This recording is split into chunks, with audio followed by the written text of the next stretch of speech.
This is a smoke break with Spaceman Jones. Proudly sponsored by Earthy Now and Urban Combat Wrestling.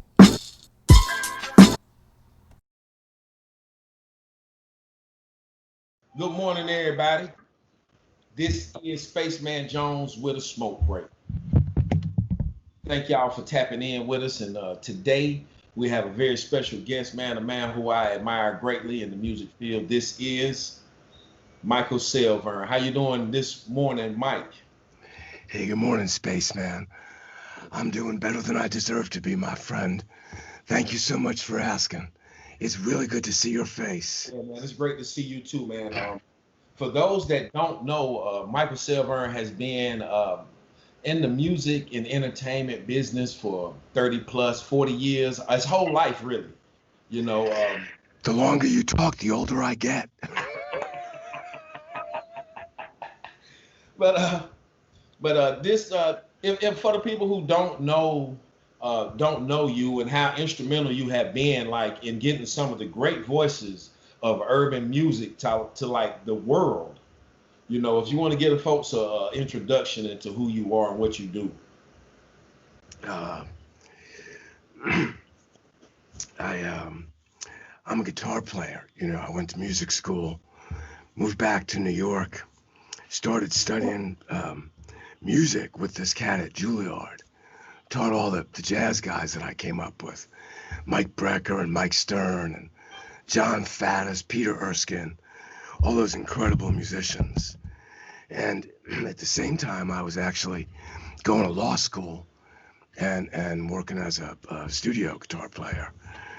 And guy I was studying guitar with in New York was a studio guitar player and had played with a lot of big jazz musicians, Joe Williams, Chico Hamilton. And so I'm about 6 or 8 months into law school, and my grand plan is to move to LA, be a guitar player. And the cat says, well, man, why don't you manage our band? I said, well, fuck do I know about managing bands? He says, man, I trust you. You're a musician. What could go wrong? That's words, huh? So, man, that was my first endeavor, managing a band, which was actually great. I'm still friends with those guys. I speak to them. The bass player from that band has been in Whitesnake, the Dixie Dregs. Keyboard player from that band became he first worked in Sonic, then he worked at Kawai. So he does like a artist relation shit for keyboard companies. They were a great band. They were awesome. And that started like this relationship I had with people where, I could teach them business and they could teach me music production. So I finished law school, man. And I run into this kid that I've known my whole life. He says, well, what are you going to do? I said, I'm moving to LA, man. I'm going to be a studio musician.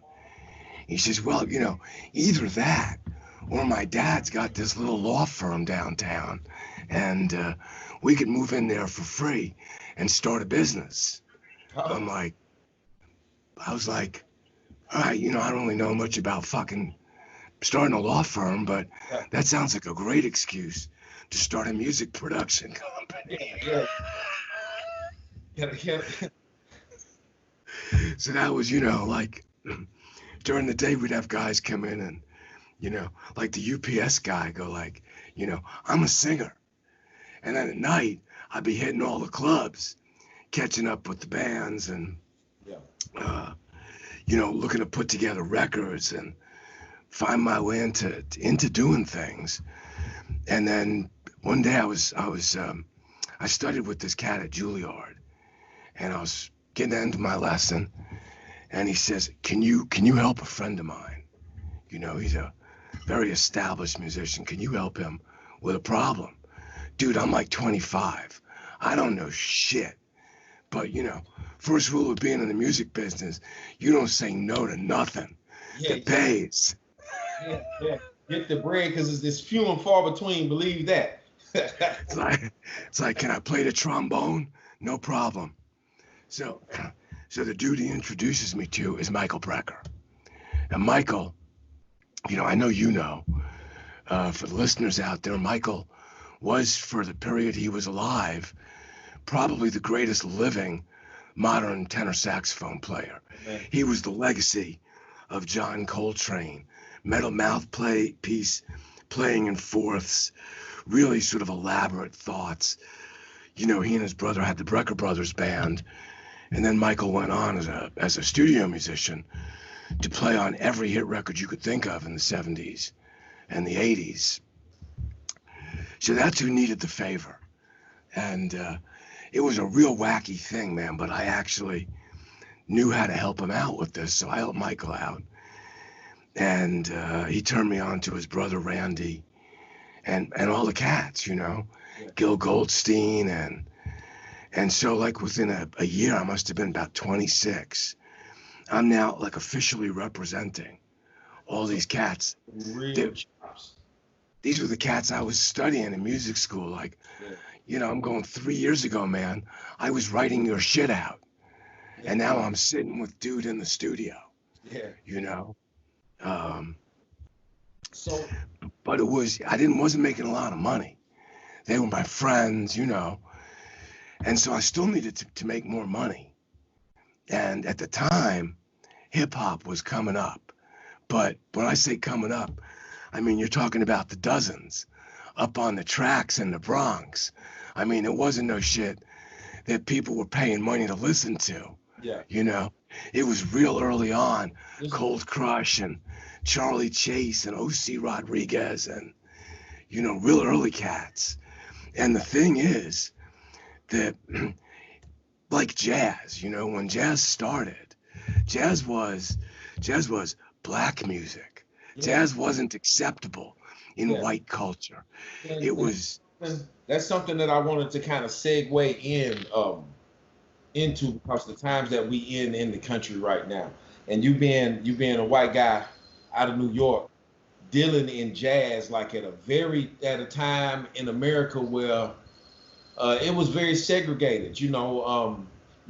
I just want to hear about some of your experiences dealing with some of your other white friends and your with your attachment to jazz and seeking out the musicians and being in the clubs. Like, what was it like for you at that time?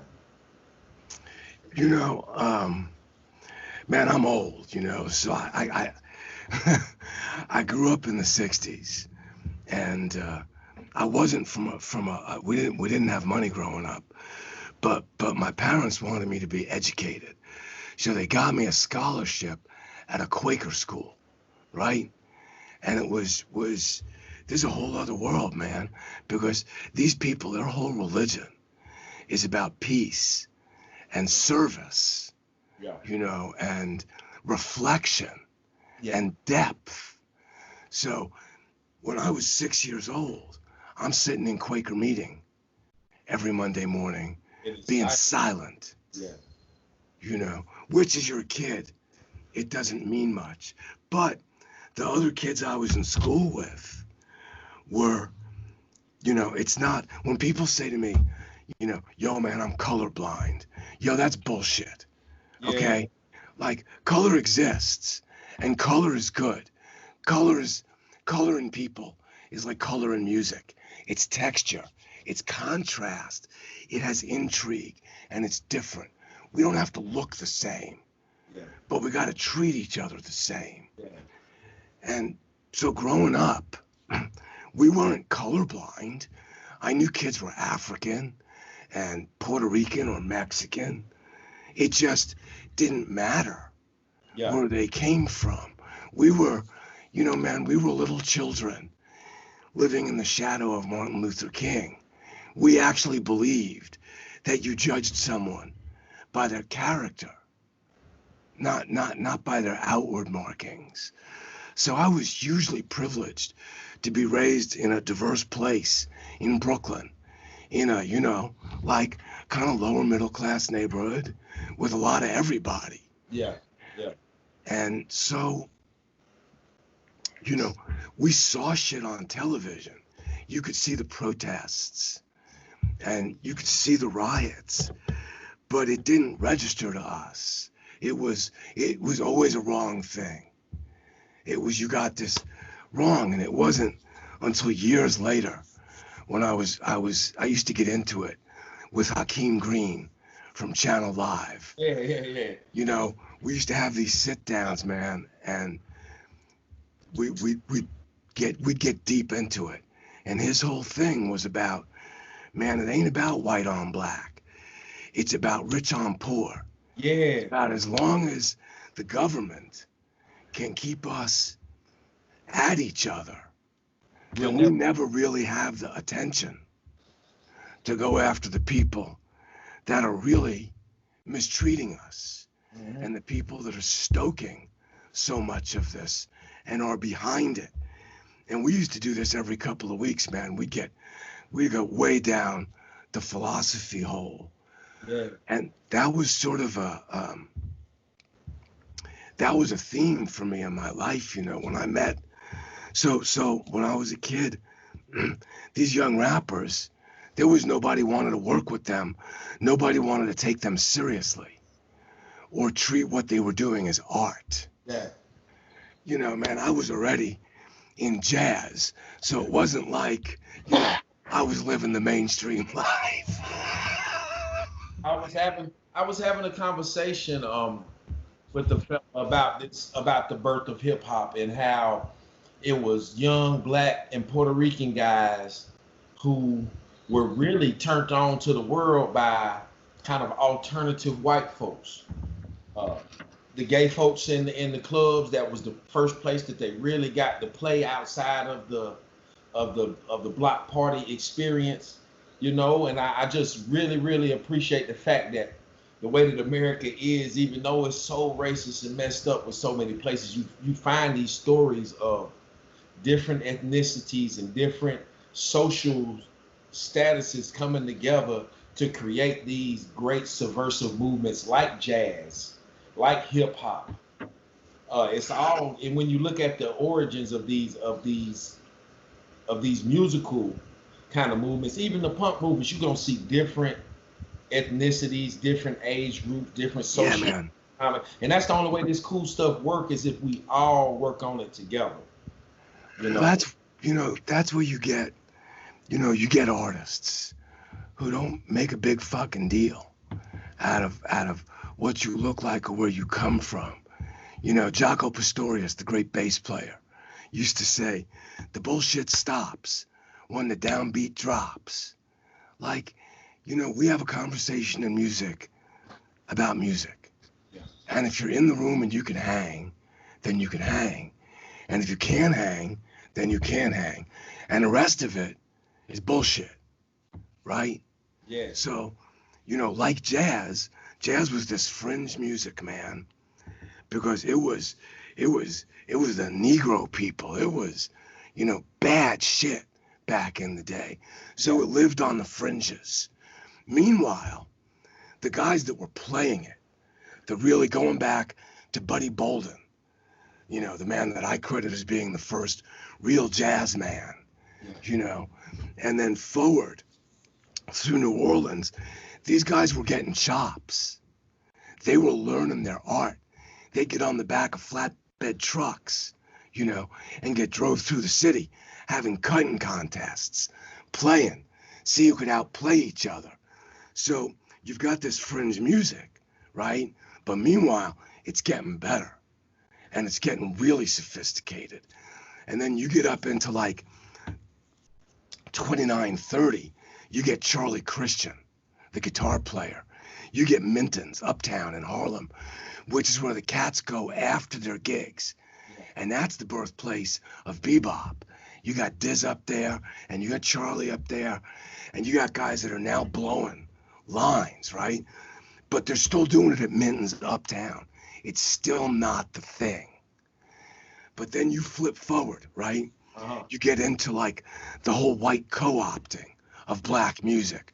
The first time in the most offensive way, because you get cats like Al Jolson singing in blackface, right? Some really insulting shit. Yeah.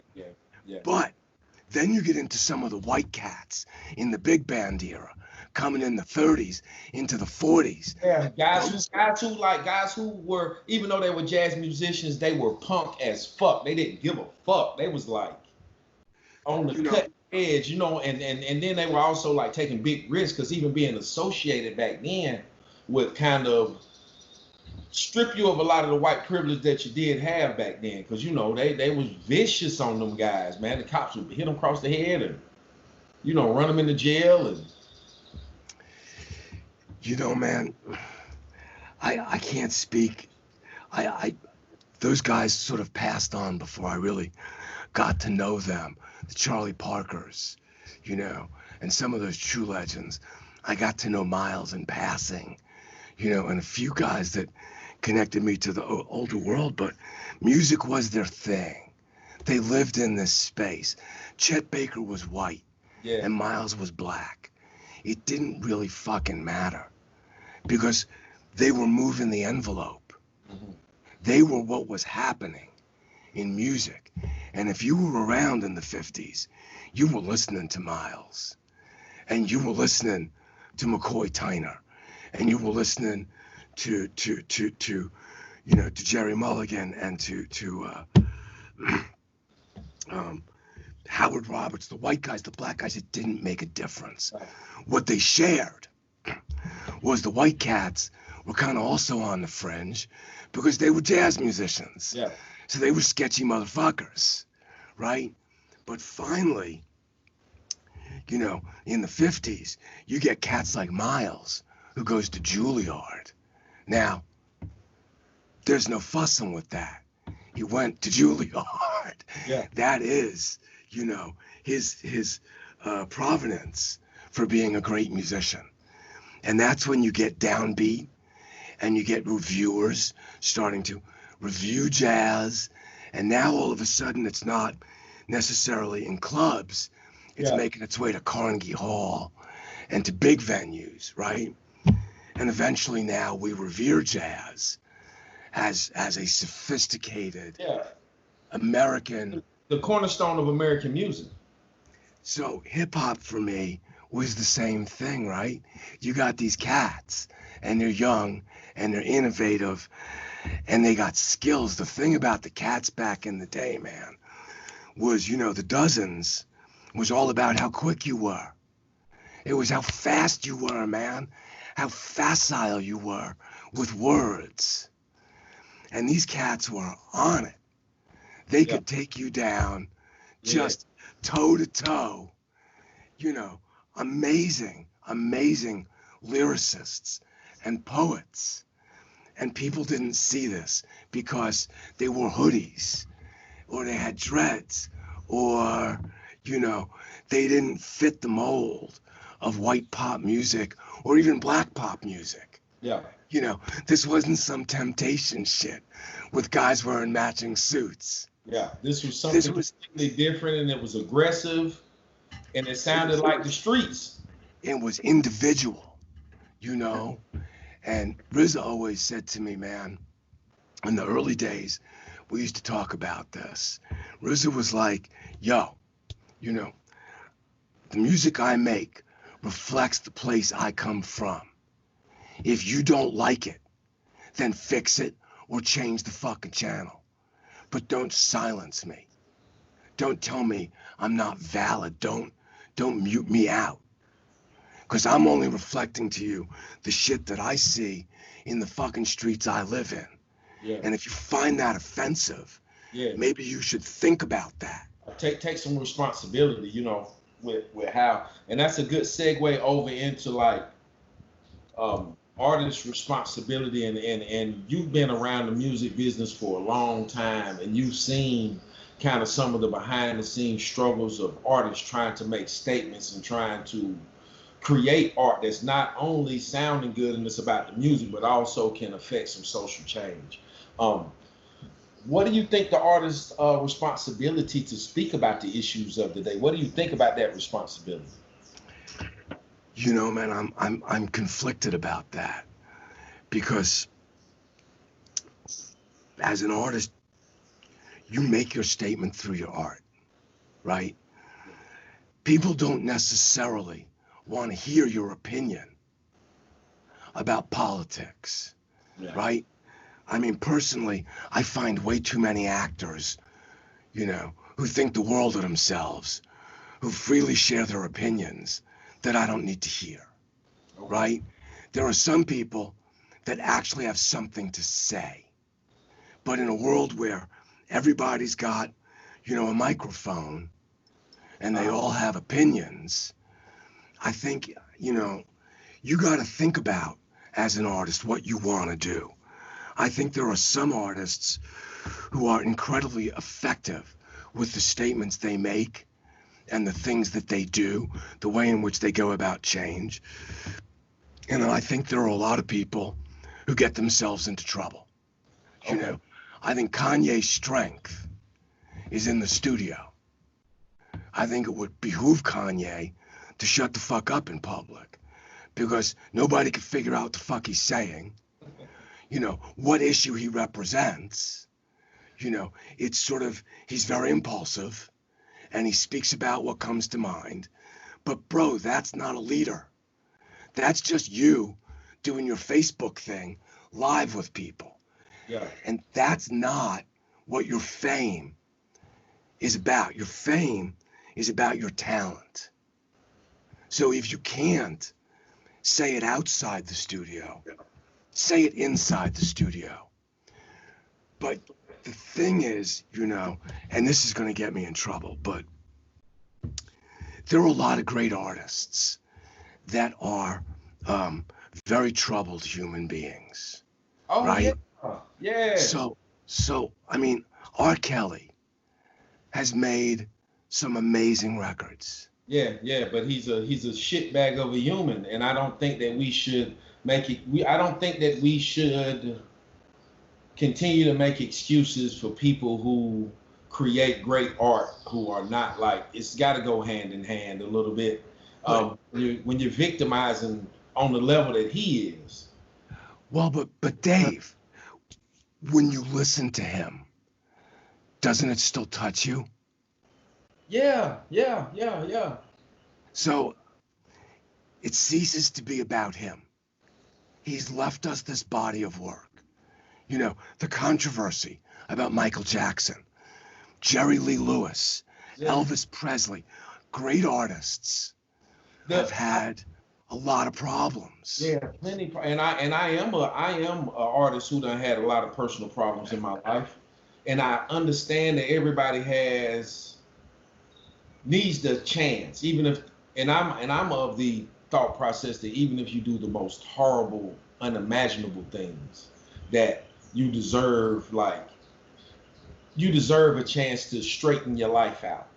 Even if it is in a prison, there's still a quality of life to be had, and you can still contribute, you know, even if you've done horrible things.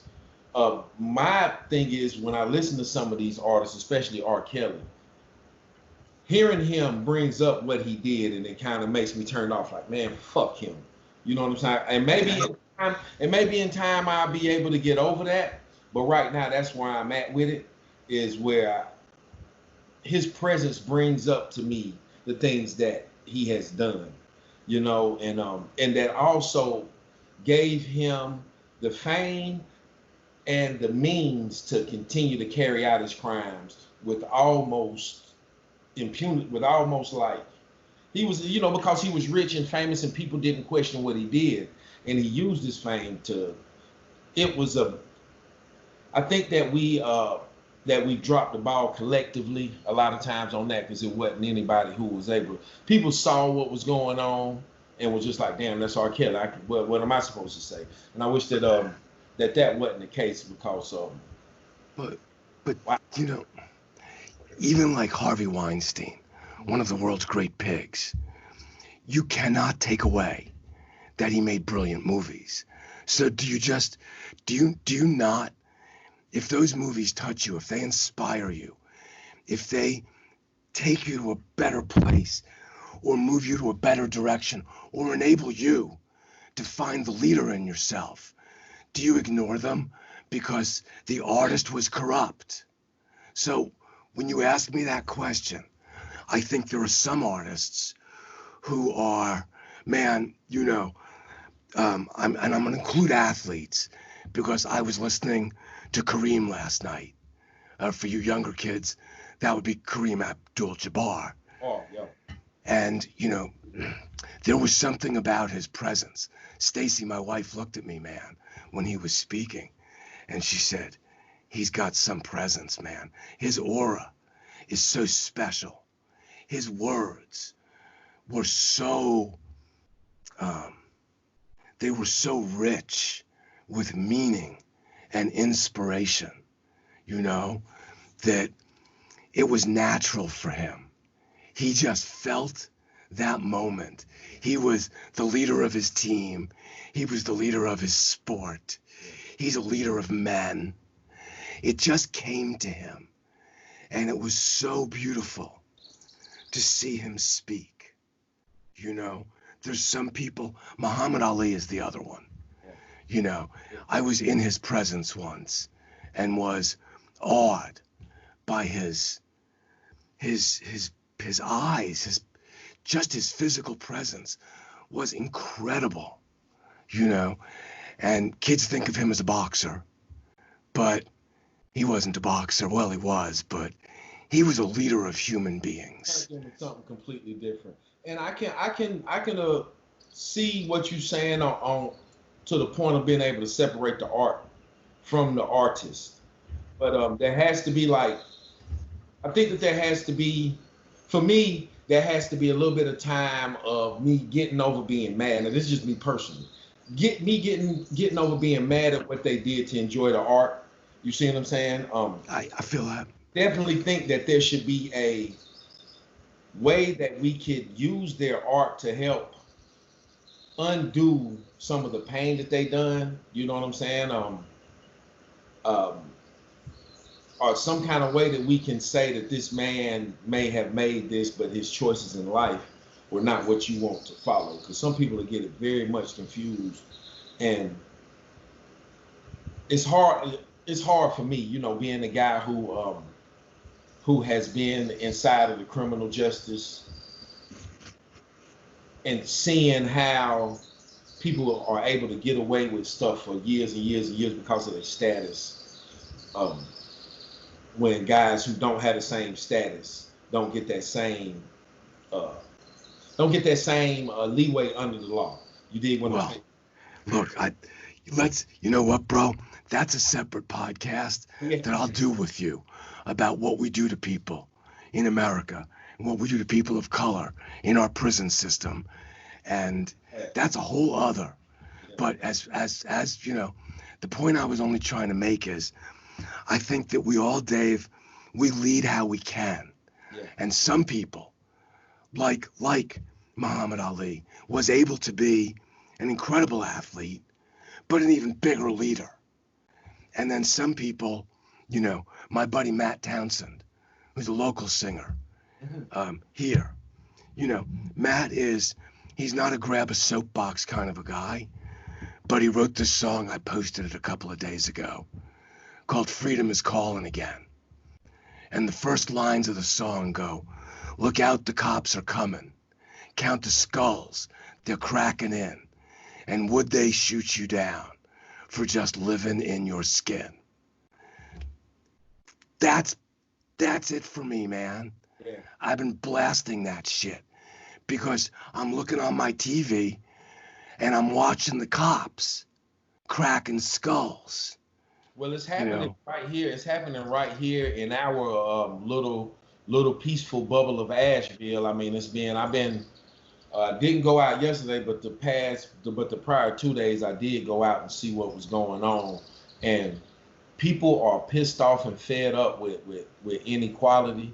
People are pissed off and fed up with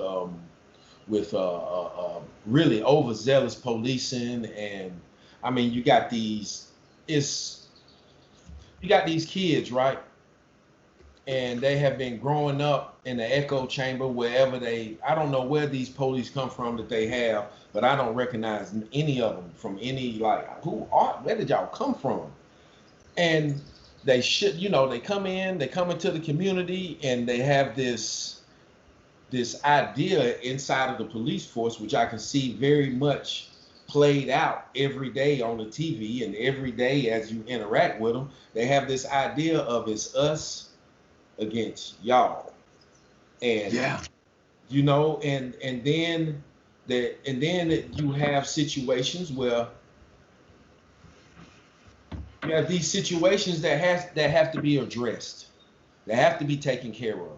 You know, you can't have you can't have people who are paid and trusted to protect us from bad people being the bad people that we need to be protected from.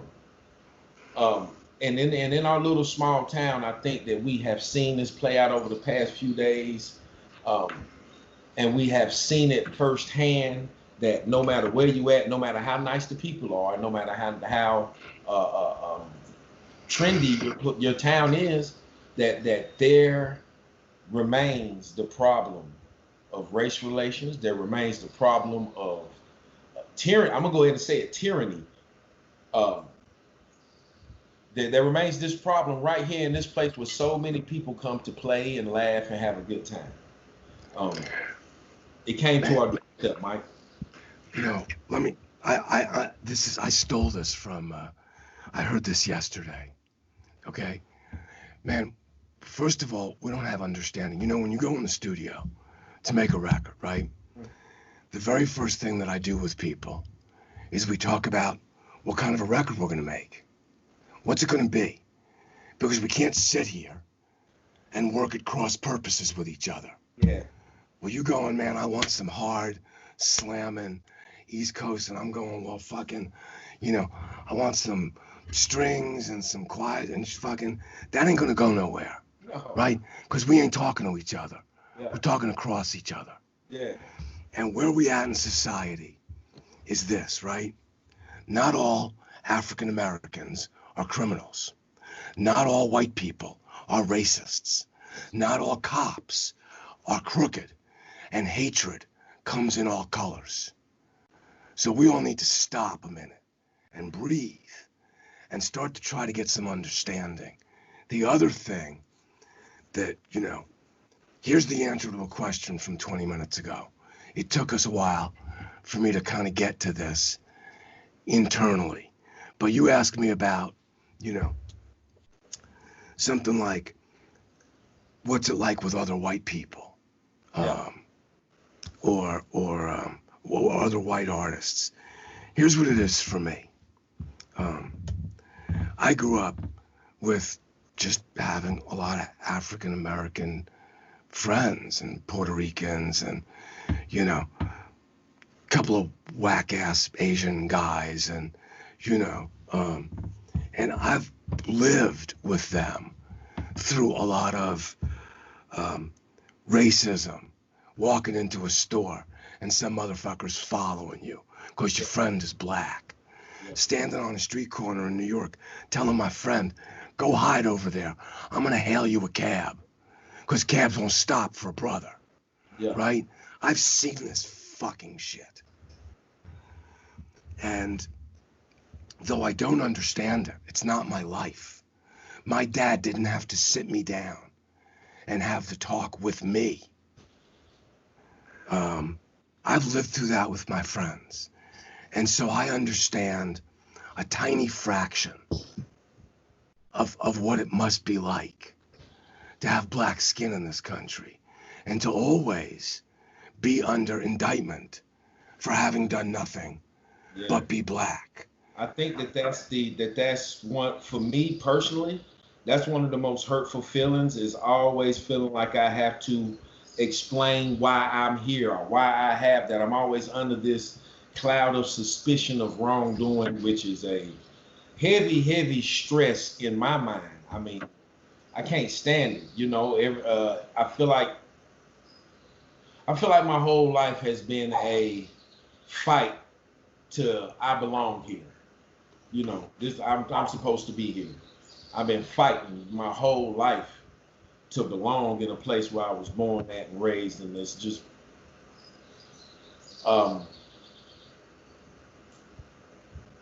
I have frustrations, you know, that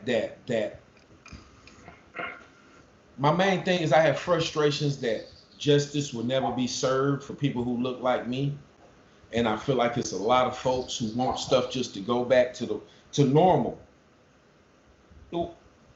without anything being addressed because it's interrupting their lives in some kind of way, and I'm pissed off at that. I'm pissed off that people see freedom as a the fight for freedom as a inconvenience.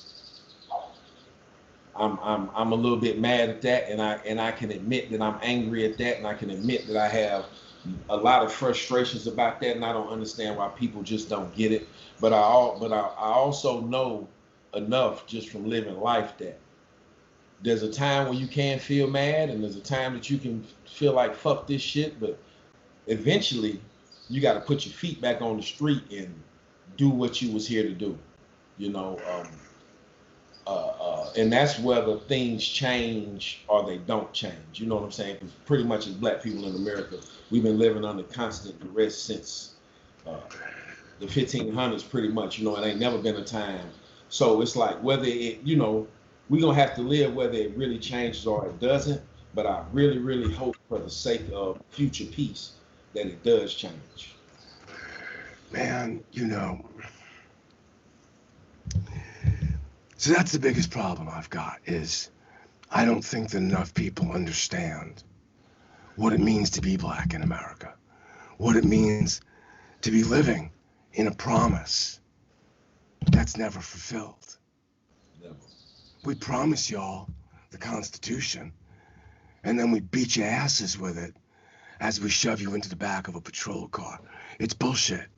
But my hope, you know, seeing all these people in the streets, Dave, is maybe there is a little bit of an awakening. Maybe people are willing to try to understand that justice delayed is justice denied. Yeah. You can't, and it's a matter of dignity, you know, I think, for all of us as Americans. If black lives don't matter, then what lives do? What lives do. It's like just like at the beginning of the conversation where we were talking about the great music that comes out of these poor people kind of hanging out in a room together, like let's see what sounds cool. Hip hop, punk rock, jazz, you know. Man, can we do that with America? You know, do we have, I believe in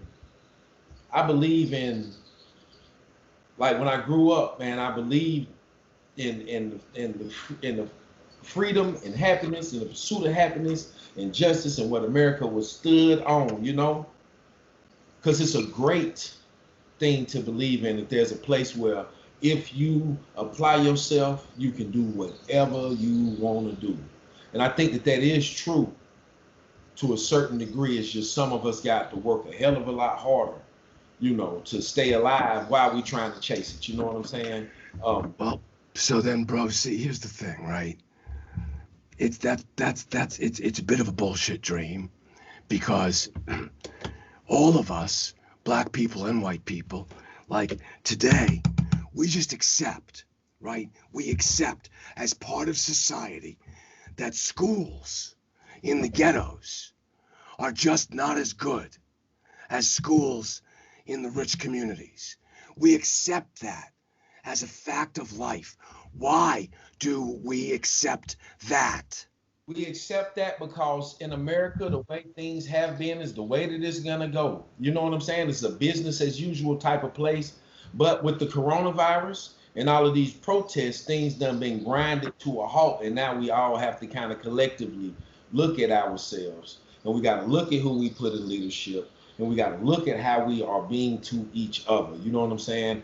And having conversations like this is one way to get that going, man. Being honest about how we feeling, man, and kind of putting it out there on the line for other people to maybe have conversations like this across the lines.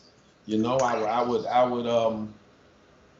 love to see more people engaging honestly and with a little bit of heart, even if they might not disagree fully, even if they might not agree fully with each other. I think that that's one thing that we have lost in America. When I was growing up, you didn't. It was like you don't ask a man about his politics or his religion. You just Right. take it as a man. You know what I'm saying? But that was able to let a lot of people who had really bad ideas kind of hide a little bit. But I think that it kind of had a you kind of had a different feeling. There was a lot more people who didn't agree on certain issues that were still able to be friends and still able to live life beside each other. Now we are so fragmented and separated, and everything is so black and white. Us. Dude, it has always been black and white in this country. Someone tweeted, that the pandemic has revealed who we are. Man, this has always been who we are. We came from England, and the very first thing we did was to oppress the Native Americans, steal their land, fuck them up, murder them, and to this day, they live on little shitty reservations that we allow them to live on in their own fucking sacred territory. This is who we are.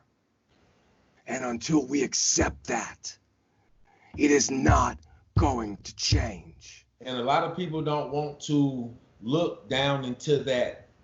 People don't want to look at the ugliness and accept it because they feel like they have some kind of personal responsibility, but we all do. And I promise you, taking responsibility for some bullshit that you did, it will not kill you. Even that, it won't kill you. Taking responsibility for your shit won't kill you. It'll actually make you a better person. But right now, man, we have come back to the end of our time, Mike. Man, we got to do this again. I mean, let me say this. This Colin Kaepernick thing, where he took a knee, right? And everybody said, you're disrespecting the flag. Yo, bro, check this out. What do you think that flag represents? Murder, death, kill. No, that flag is supposed to represent the fucking Constitution. Yeah. The same Constitution that says we're all fucking equal. We all get the same rights. So when Colin Kaepernick took a knee, he most certainly did not disrespect that flag, because that flag does not fly in the representation of the Constitution. It represents the white power majority that it fucking serves. So if we're going to be truthful, let's be fucking truthful. Yeah. But every day that you disrespect your African American brothers and your Chinese sisters and your fucking Mexican cousins, that disrespects the fucking flag. That's really what disrespect the flag, because we all here together, no matter where you live at in America.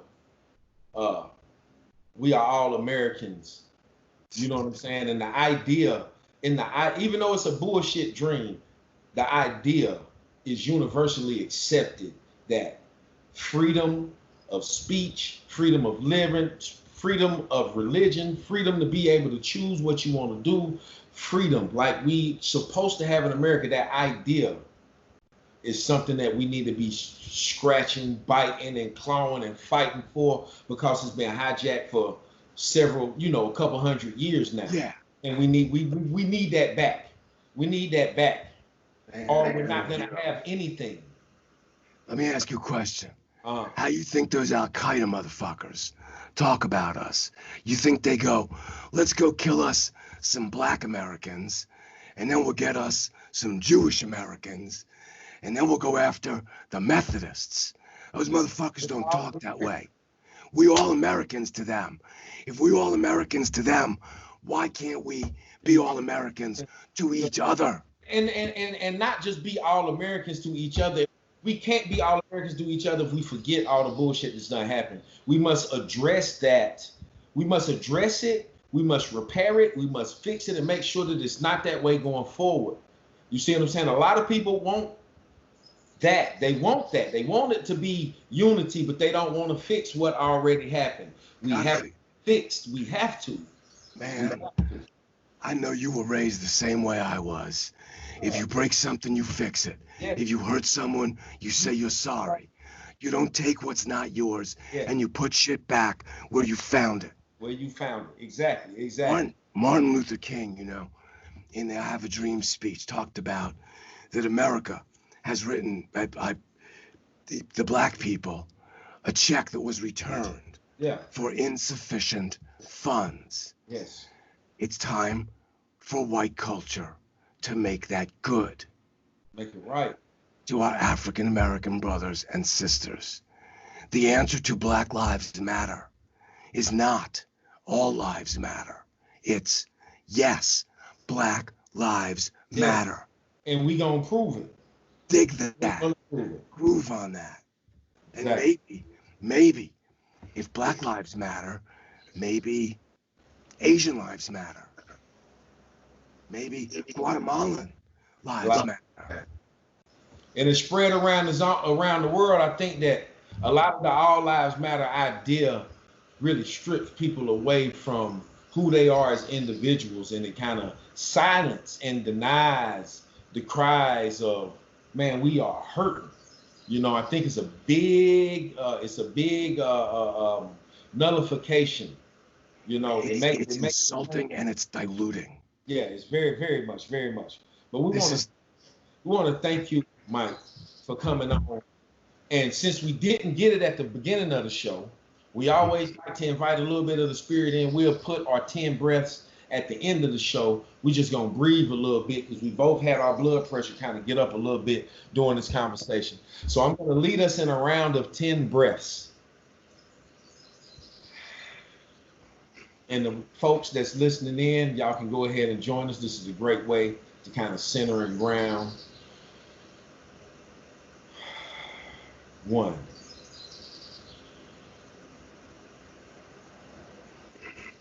2.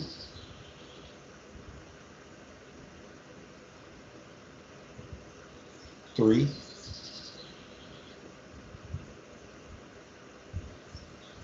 4.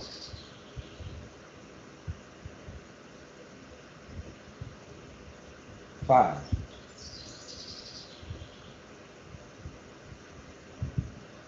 6.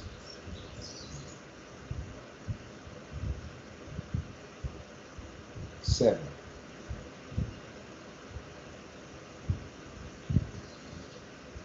8.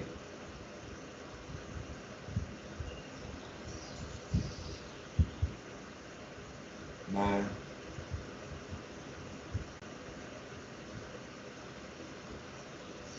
10.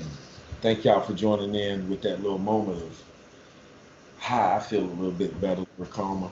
Thank you very much, Michael Selverne. If you got some stuff that you're pitching right now that you want people to kind of tap in with online, now is the time to kind of tell them where it's at. You know, we just had the Steep Canyon Rangers record that features Boys to Men go #1. Congratulations. In Billboard. Thank you, man. And I'm starting a new record with David Wilcox and the Symphony today. Oh, awesome. And man, you know, you and me got to get up, Dave. Yeah, man, we got to get up and talk about some things. I miss your face, and I didn't make. We got to do Passover, man. Next time y'all have a Seder. Man, I miss you, my brother. I do. I miss your presence. Thank you very much. Let's stay in touch, dude. Let's stay in touch, man.